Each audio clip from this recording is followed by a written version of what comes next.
Hello, this is Chuck Hardwick Jr., and I'm interviewing along with my sister, my dad, Chuck Hardwick Sr. This is episode 5, and today is Sunday, April the 19th, 2020. I'm in my home office in Ocean Beach, San Diego. My dad is at his home in Palm Beach Gardens, Florida, and my lovely sister is in her home office in Doylestown, Pennsylvania. How are you guys doing today? Great. Great, yeah, doing fine. Awesome. It's really good to see you guys. And today's episode is an unexpected wedding.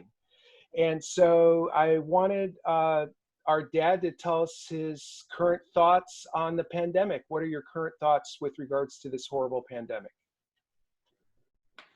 Well, it's amazing how unprepared we were. And we were worried about, as a country, we were worried about an enemy we could see at times, the terrorism. And I think of the hundreds of billions, out of a couple of $1 trillion, we spent preparing for an attack of terrorism and not spending very much at all preparing for an attack by a virus. I think doctors now that I've been reading about and hearing from are doing everything they know to do, but how little we know by the best infectious disease people that we have about what the pandemics are all about, what the likelihood is, the timing of it. It's really amazing. And the evidence so far in the United States, I think, much less worry about other countries, is grossly underreported because of so many people who have died without being diagnosed, being called, said they died of heart attack or kidney failures when there was an underlying cause was the coronavirus. So it's really amazing. And there's no way that we could ever do all the contacts in the future, that everyone, the millions of people could be personally checked out. And I don't know, with the present state of knowledge, how we really prepare for the next one. For example, I was thinking about ventilators. We heard about ventilators, and now we're hearing about dialysis machines. If we stocked 100,000 ventilators with 2020 technology and spread them in warehouses around the country, we may not have another pandemic like this for 10 years. Then that technology is already old technology. And who wants a 10-year-old ventilator when in, I guess, trust in 2030, there'll be better ventilators. So it's just really beyond me. Certainly, we have to do everything we can to be prepared. And I think what we can do and should do is focus much more on basic research on vaccines, basic research on virology, no virus is better than we do, and put the resources in prevention early on, because there's no way we can stock up enough ventilators. Who knows what kind of machines we would need the next round. So we've learned a lot. I learned how to wash my hands. I thought I knew how to wash my hands, but I really learn how to wash my hands now. We've learned a lot, but we've got so much more to learn. Well, thanks for that analysis, Dad. And let's switch gears a little bit and put ourselves in a time machine, a DeLorean, like in Back to the Future. And we're going to go back to March of 1959. And I'm going to actually mute my microphone and let Ginger jump in on some of the questions. So tell us what was going on in March of 1959 back in Akron, Ohio. Well, in my life at Central High School, that was 60 years ago, and a lot of it is a blur. But some of the memories are very vivid. I do remember Pat telling me that she was pregnant. That was in early March, our senior year. Ironically, we've been declared the couple that best typified Central High School. We were Mr. and Miss Central High School. But it was a serious thing, obviously. Mom Johnson very quickly took charge. And 60 years later, it's kind of hard to put in perspective what a big scandal that was, what a big humiliation. And she very clearly was going to do everything that she could do for her daughter and to deal with the situation. The idea then, on a boy's point of view, a man's point of view, was to do the right thing, and the right thing was to get married. So that's really all we ever considered. We didn't consider or even look for any other alternatives. In fact, I remember a lot of the faculty members in the high school and had conferences with Pat and me, both as a couple and individually. I remember being in the car going out for dinner with one of the teachers who said, "Well, Chuck, listen, you paid the price. I think he may have said you paid for your crime or something like that by getting married, and there's nothing for you to worry about. Be ashamed of it. You've done everything that society could expect of you at this point." So it was a very difficult situation all the way around. Certainly very Oh, difficult for her mother and for her. can I back you up a little and get some of your relationship and how all this played out in your life? Because at the end of the last interview, you were on top of the world, it seemed. You were on the baseball team and the basketball team, and you were president of student council. So, this must have been just, just such a shock, such a body blow to you. So first of all, how long, when did you and Mom start dating? How long had you been a couple? We started dating seriously between our junior and senior year, the summer of 1958, I guess it was. Right. Started going steady. I think I mentioned in the last episode, she went away to Northwestern for a few months in the summertime or some period of time, and we exchanged letters, which was a big deal back then. And then she came back at the end of the summer.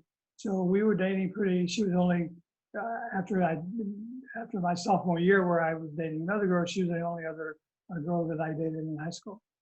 Right. And so you were both 16. And how did a couple of 16-year-olds in 1958 find enough privacy to conceive a child? Well, without going into too many of the details, I think that like you may have been conceived over the Christmas holidays while one of us was babysitting and the other visited for a while. You could never be sure about that. I do know that the first couple of times we were intimate, certainly the first time, was not a planned thing. It just one thing led to another, and next thing you know, bingo. And had you worried about getting pregnant? And were you using birth control, or was it something that was like in your minds? Well, for the very first couple of times, no, because nothing really pre-planned.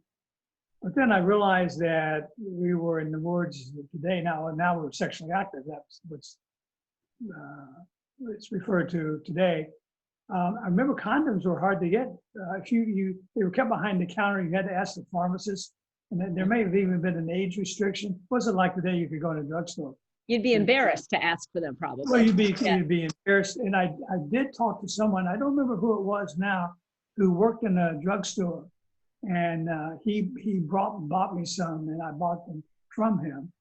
And I don't remember to what extent they were then used, but by then it was obviously too late. I didn't know that, but then it was too late. Yeah. And so how did you find out that Mom was pregnant? You said she told you, but had she gone to a doctor, or had you been talking about your concern that maybe she was pregnant, or? Right. We were, she had missed a period and then a second period. And I remember she told me, "Oh, my period came." I said, "Oh, great." I remember that very clearly. I was on a Sunday night and I was on my way out to Fanny's for some reason. When she told me, I thought, well, I can't. Really glad I don't have to deal with that. And then not long after that, I don't know what happened. I don't know whether she went to the doctor then, but her mother was pretty much observant and probably on top of that kind of thing. And she informed me that, no, actually she was so sure her period would come. She told me it did, so I stopped worrying. But so had she already told her parents about it, or her mother about it, before she told you? I don't recall. Yeah. Could well have been.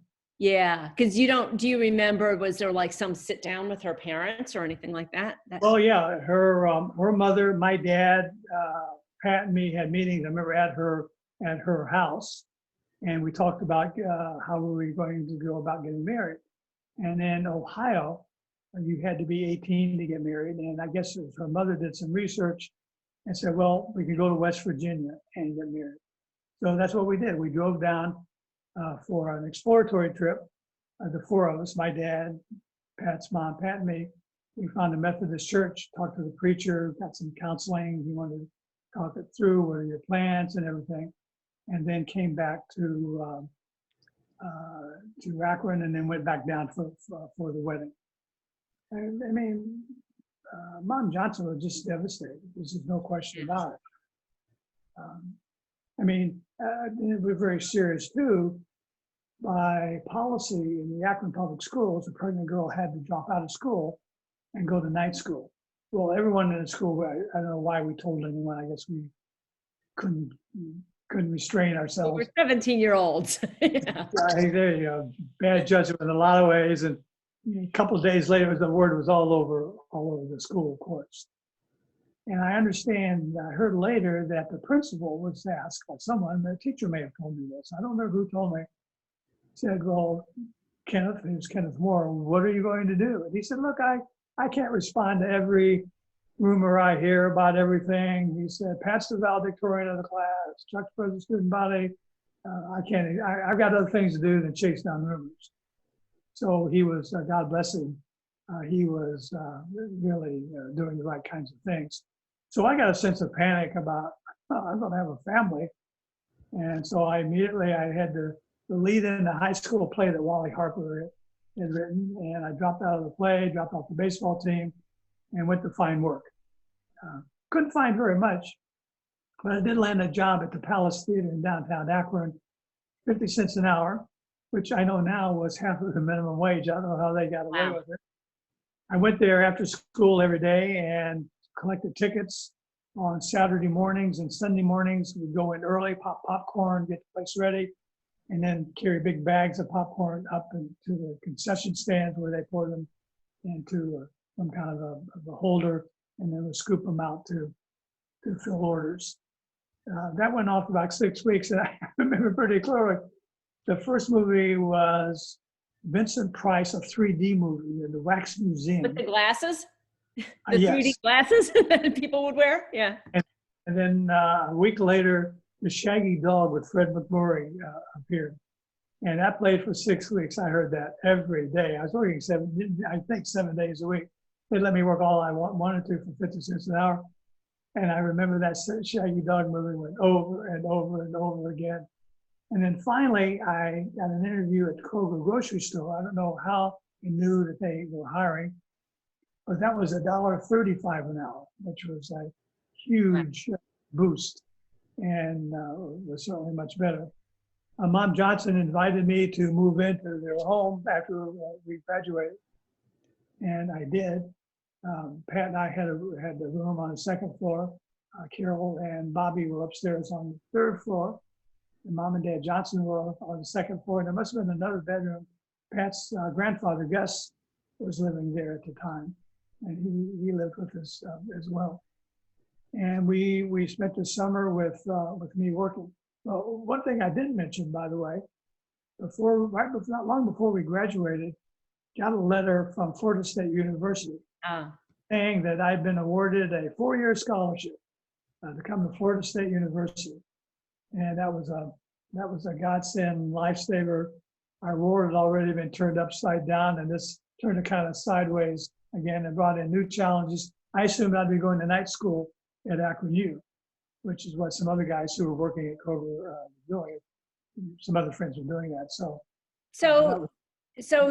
here you are in February, you're like on top of the world. March, you learn you're going to get married. You get married and you drop off all the teams and everything. And then when did you find out about the scholarship? Well, it was after that. It must have been on April. School ran, I think graduation was in the middle or late May. It was well before that. I remember the letter came, and the principal had told students, anyone who gets a scholarship, any kind of significant financial aid, let me know. The school's proud of it. And I remember taking him the letter, and he read it. He read it carefully. 4-year scholarship, Florida State University School of Business. And so he read it over the PA system throughout the school, congratulating me and congratulating me. So that memory was a pretty vivid one in my mind. Dad, I'm not doing as good a job as my brother at keep doing things in order, but I remembered I have some pictures of your wedding. So can we go back? Sure. I found some pictures in a box in my basement. Now let me, let's see if I can pull this up.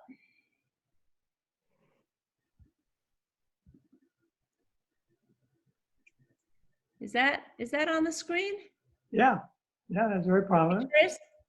Wait a minute. Do I have my notes on the screen or just the picture? Just the I see the picture. Yeah. So hold on. Let me pull this open. Does that show the whole picture now?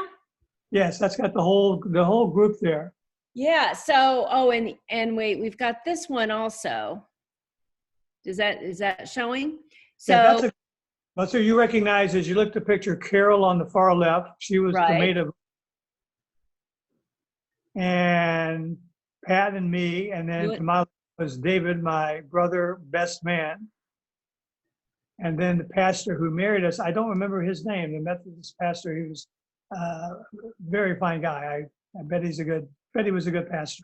And was the service just a sort of very quick, perfunctory thing, or did he do more than that? Do you remember any of it? I really don't. I mean, there wasn't a 12-piece orchestra playing. No flower girl. Flower girls and all that kind of thing. Right. I'll tell you one little story, though. We exchanged wedding rings, and I'll never forget. I went to buy the wedding rings, and I remember being in a little family-owned jewelry store, and I don't remember exactly what I said, but a woman was waiting on me, and her husband, I guess they both owned it. I don't know the story entirely, but I remember she saw what I wanted.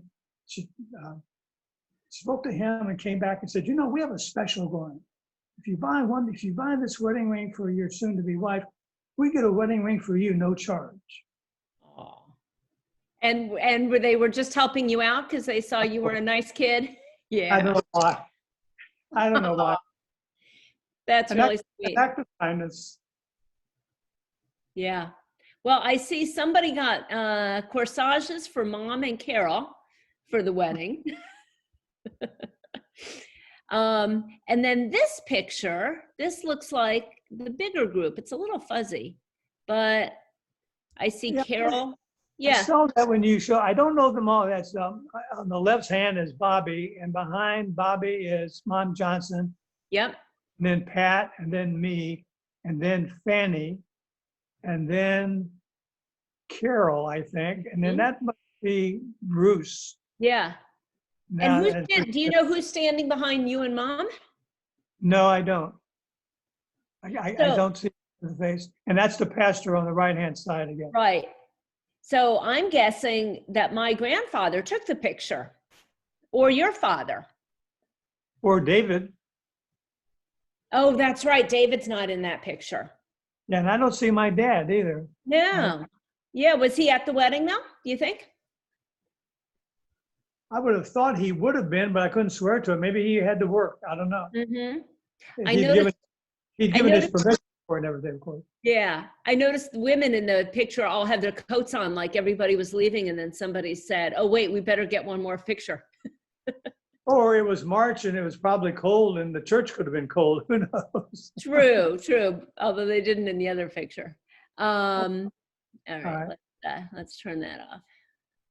And when we got home, I remember after the wedding, we got home that night, Dad Johnson gave me a $20 bill and said, "Why don't you Pat, go have dinner?" And so we went to the Brown Derby Steakhouse, where you could get a steak for like $3.50 or something. I don't remember exactly. That was our wedding dinner, and I appreciate that. That was just an act of love, and that's a good segue into a point I want to make. Her family was so loving and so supportive. Never ever did I pick up from either my family or her family any criticisms, recriminations. How could you? Why did you? Weren't you thinking? What's the matter with you? There was none of that at all. It was all acceptance and love and looking forward, and it was really amazing, considering the magnitude. Right. The trauma, the family trauma was huge. There's no question about it. Mm-hmm. So I reflected back on those days. there were certainly some terrible downsides to it. One was, I think the worst downside was it really delayed and interrupted your mother's education.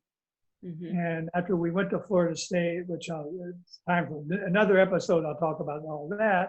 She immediately got a job as a secretary. First job, I think, was Secretary of Department of Education. And I went to college. She later, as you probably know, was in the first class at Rutgers that accepted women, and ended up a very fine career, but it was certainly delayed. It made me ineligible for the draft, although I did try to. I set for the Navy Air Force exams, and the recruiters wanted to pursue it, and a college professor talked me out of it. He said, "Oh, you've got a family. What are you trying to do?" It's my patriotism, I guess. And I think I'm glad that you didn't go to Vietnam. And we have a wonderful daughter who's online. Well, thank you. Yes. So what a life-changing month that you had, getting married and then getting the Florida State Scholarship. How did the Florida State Scholarship come about? Good question. Yeah.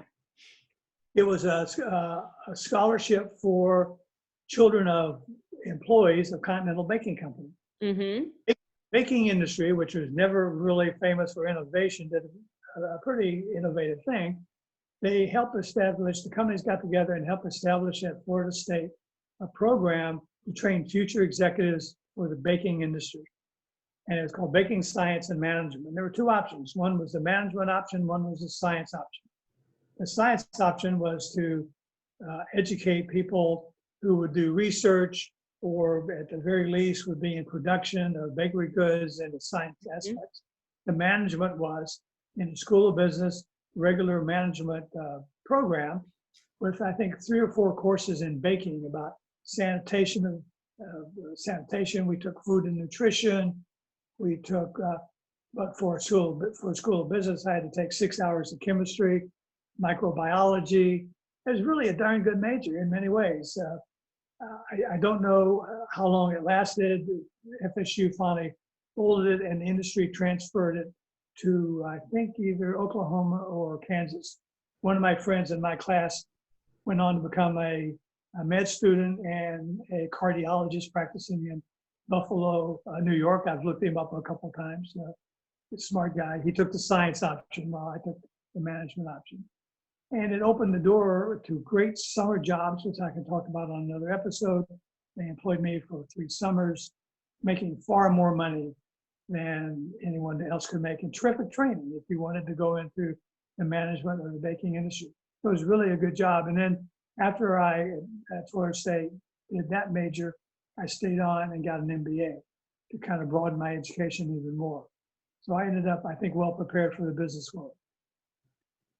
And it was enough money, if you hadn't been married with a family, to have paid all your expenses? Well, that's the $6,000 in today's dollars would be about $50,000. And it was based on what FSU said it cost for a student for housing, food, books, and everything. That was what they put out, that you need $1,500 a year. So that's what the scholarship was. Shows you how much education's gone up in 60 years, but things have changed a lot. Yeah. Well, Dad, thank you for letting me ask you all these questions about your unexpected wedding and all the ways that changed your life. Are there more things about this? We've only covered a month of your life, really, except for the summer. But are there more things about this time that you'd like to share while we're on? Well, the only thing I would say is for people who would be curious, that marriage, euphemistically called a shotgun wedding, I think it was called, 28 years. And it was a pretty darn good match. Your mother was a very good mother and a very good wife.